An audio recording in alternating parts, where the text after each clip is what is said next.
Hi, I'm back at the property in Palermo. We have a couple of open houses out here. I'm at 3829 Cantina.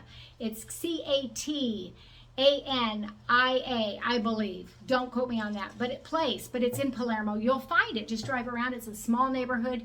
You'll like it. Come and see us. And so I'm going to go ahead and show you a little bit about this house. Let's go on in. Nice open foyer, beautiful home. This is a gorgeous home with all kinds of crown molding, all kinds of upgrades. It has a first floor master bedroom, which is fabulous. Look at the size of this. You have plenty of space to really make this your little retreat.